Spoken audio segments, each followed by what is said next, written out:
And I also want to pick up on your sort of parallel you drew between sort of the Liverpool-Man City situation and then Leverkusen and Bayern. I think it's a good point for that game in particular, because we saw a side of Leverkusen that maybe we didn't see too much for the rest of the season, because for the most part, you look at Alonso, he likes playing this sort of expensive football. His teams use a lot of the ball, much like Liverpool do most weeks.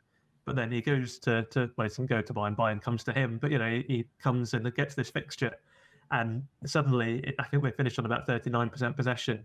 So the question is, how does your team perform without the ball? What's your kind of focus in that area of the game? And it's so important. And we've seen Klopp place a big focus on it as well. And it's these kind of games against, like you say, the big opponents where it really comes to the fore. And it was a masterclass, really. Bayern they had more of the ball, but they never looked like doing anything with it at all. Kane reduced to 18 touches. I think the whole team had one shot on target. I mean, Alonso just dictated how the game was going to go. He was like, right, okay, you can have the ball if you have it there. But as soon as you try this, it's not going to happen. And Tuchel, like we said, a renowned coach, he's won a lot of the biggest honours in the game. He had no answers. He has a great squad.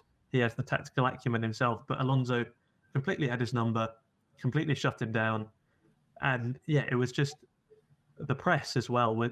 I think you wrote a piece on it, and it's worth picking up on, because Alonso, after the game, he was asked, how much was your two number sixes key in sort of protecting the front three? And he says, well, actually, the front three was important. And that's exactly, that could have come out of Klopp's mouth. That sort of defending from the front sort of mantra, how they sort of close the spaces, cut off the passing lanes. It looks like he's a great fit for Liverpool, not in terms of just what he's achieved, but in terms of how he's achieved it. You look at the Liverpool squad and you look at the Alonso tactics and you think, right, I can see how these would marry up. That's not to say he'd come in and switch to three at the back necessarily, but his kind of broader philosophy of how the game is played is not a million miles away from what the squad is used to. And I think that's something that Liverpool will be looking to do, like we say, for the kind of continuity aspect. And we'll move on to the style of play now. Do you think that sort of we would see that switch from Liverpool? Do you think, right, that's it, Alonso's in three at the back, or do you think it's more kind of subtle than that?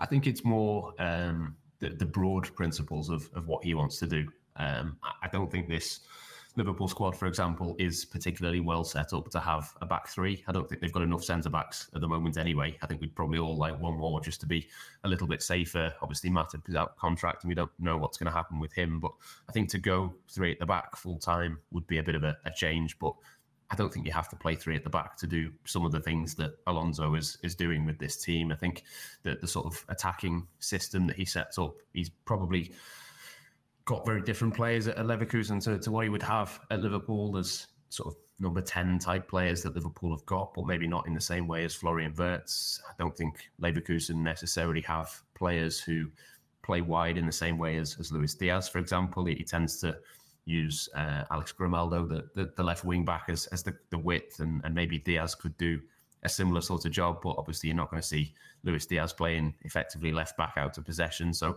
there's certain things that I think would change within the system. But I think Jamie Carragher was really interesting on Monday Night Football, and I'm sure a lot of people will have watched that, and if they haven't, it's worth checking out the analysis of it. I think things like the lots of short, quick passes and then maybe a switch of play once you've enticed a team to come in and press you and play out and be brave. I think maybe that's something that we might see. There was a graph that Jamie Carragher put up on the screen in the Sky studio where it showed sort of where Liverpool are for the short passes and the number of passes per game compared to Manchester City. Leverkusen are much more sort of Guardiola-like rather than Klopp-like. But equally, I think Klopp is probably more Guardiola-like now than what he was when he first came in. So there's maybe a bit of a sliding scale in terms of where that would be. I think there would be things that change with Liverpool, but I also think one of the key strengths with what Alonso has done with his team so far, Sociedad and obviously now Leverkusen as well, is he's adapted to the players that he's got. I don't think we should look at it and think, well, he plays 3-4-3 or 3-4-2-1 or whatever you want to call it at Leverkusen, so that's what he'd squeeze these Liverpool players into. I think he's very, very much got a clear idea of what he wants to do in and out of possession, but I think he's even said it himself. He doesn't really think about formations as formations. I know. Again, the Carragher analysis was very much along the lines of he does one thing with the ball and a very different thing without the ball. I think you can kind of see a fluidity to the way that he's coached and managed so far. And I think the broad strokes would be similar, but I don't think it would necessarily be a case of suddenly Virgil van Dijk's got two players next to him instead of one. I think it would probably be more subtle in terms of how it looked to be written down, if not actually in practice. Yeah, and the Guardiola influence, of course, would make sense, given that he played under him for a reasonable stretch. We've talked at length that the kind of enviable playing CV he has in terms of who he worked under, so it almost seems predestined that he would become a great coach with some of those names that he could take different things from. I mean, he's his own coach at the end of the day. He said the same himself, but, when you're that kind of player anyway, sort of at the base of the midfield, you're watching the game play out in front of you, and then you're getting these instructions from some of the greats of the generation. It can't hurt. And I suppose we talk about how the squad matches up with what he does at Leverkusen. That of course, he has the option to add to the squad himself. You look at Liverpool's spending in the last year or two. You look at the big money bid that went in for Moises Caicedo, which of course came to nothing, and then it was Endo and Gravenberch to end the window. So much sort of more modest spends. It's not as simple as the Caicedo money just sitting in a bank account somewhere ready to be spent. But you would assume to a certain extent that when the new manager comes in, they'll have some kind of funds to make the squad their own. So if he did want to go to three at the back, we mentioned that Liverpool would kind of want that extra centre back anyway. Maybe we could be looking at an elite centre back coming in, and then it's more on the table. Yeah, absolutely. And Liverpool have obviously shown that they've got a lot of young players that are set to come through. I know Luke Chambers was linked with a move to Bayern Munich, to buy Leverkusen, last summer. So that is obviously a player. If that was the case, maybe he's someone that Alonso might like to work with, for example. Or we've seen, Kwanzaa maybe not come out of nowhere is probably not quite fair to put it like that, but has certainly stepped up a lot more than what we thought. And again, we've seen, similar to Klopp, we've seen Alonso do a lot of work with young players and bringing through talent and trusting them to set up in senior matches and big occasions. So I think the transfer point is interesting. The youth products is interesting as well. I think there's a couple of different ways really that you can evolve, and just because Liverpool don't necessarily have those players now, it doesn't necessarily mean that they wouldn't in the summer. But I think he's, like I say, very much someone who would assess that and look at the best way to get the best out of the group that he's got, rather than just being completely fixed to one way of playing it. It might take a little bit of time. We've seen it with Klopp. I mean, he came in and played 4-2-3-1 for a bit and then changed, and it was only when he got the players that he wanted that he eventually switched. So it might be the case that there's a bit of continuity to begin with and then it changes. It might be the other way around, but I think broadly speaking, they're similar enough in the way that they are attacking coaches. They're very much counter-pressing. They're very much,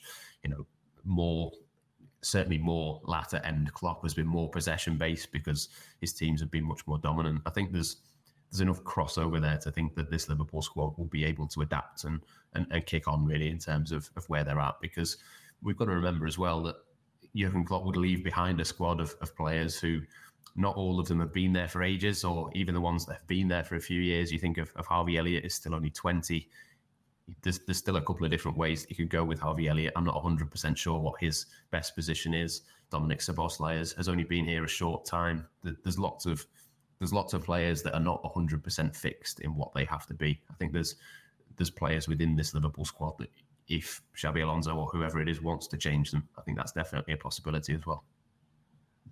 Even so, I'm sure we would see a sort of barrage of links to Bayer Leverkusen players in the first few weeks if he did join. Of course, Florian Wirtz is one who we all seem to like the look of. And then Pierre Hincapié in defence has been linked with Liverpool since last summer. So that would be one to maybe keep an eye on as well. But yeah, like you say, transfer is very much not the most important element. He has most of the tools he needs. And in fact, anyone who succeeds Klopp is in that kind of enviable position of inheriting not only an extremely talented squad, but an extremely young squad. The only kind of downside, of course, is that you have to be the one to follow Klopp, which brings with it ridiculous expectations. But as we say, maybe Alonso is the one best placed to handle that. And I suppose before we get into the question of whether he would definitely take the job, so What do you think it is? We sort of touched on it, but that kind of Alonso would offer that maybe other candidates wouldn't bring to the table in that way. I think the biggest thing really is what we said before in terms of him knowing Liverpool and knowing what it's like to be in charge of a big club. I think there's it sort of balances itself out really in that he's not the most experienced manager on the short list. There's people who've been in the game longer or, been around the Premier League or have done similar level jobs who've been linked with the Liverpool job. But I don't think anybody has got the kind of level of expertise. Like you say, he's been at Real Madrid and Bayern Munich. He's, as a player rather than a manager, been at the very top level. I know it doesn't always translate, and we've seen with Xavi, I mean, he was at Barcelona for so long and such a key player for them. But as a manager, he's obviously leaving in the summer because he doesn't feel that he's able to continue. It's took a bit more of a toll on him than what he thought it would do. And you'd think if anybody could cope with it, it would be someone like him. So it's not a perfect science in terms of Xabi Alonso has been there as a player. So maybe he can do that same sort of level of sort of being able to manage the expectations or whatever it might be. But I just think he's someone who would get behind what Liverpool is about. The fans would get behind him. It just makes sense, really, I think, as a next step. And I know we're going to come on to the question of would he take it, but I just think he'd back himself. He's obviously someone who, throughout his career, has backed himself to go from Liverpool to Real Madrid and get into that team. He's obviously played for Bayern Munich as well, where the competition is strong. He's been in Spain squads that have won World Cups and had to battle for his place and has successfully managed to do that for certain periods. I think he would probably look at it and think, well, yeah, it's a big step up, and yeah, it's a big task to take over from Jurgen Klopp for whoever does that. But I think what we've seen of Xabi Alonso in the past is that, yes, he will be patient and he's not going to rush to take things, but equally, I think he'd back himself to get a lot out of this current group of Liverpool players. And I just look at it as a really appealing job for whoever comes next. I know it's a challenge and it's a test, but you've got such a high level of player there that whatever happens for the rest of this season, if Liverpool win a couple of trophies or if Liverpool win the league, well, I think, yes, that can be a drawback for whoever comes next in terms of the expectations. But I don't think the expectations would be massively different if Liverpool come second to Manchester City this season. The expectation is that they go and challenge for the league next year, whoever the manager is. So I don't personally think it changes that much.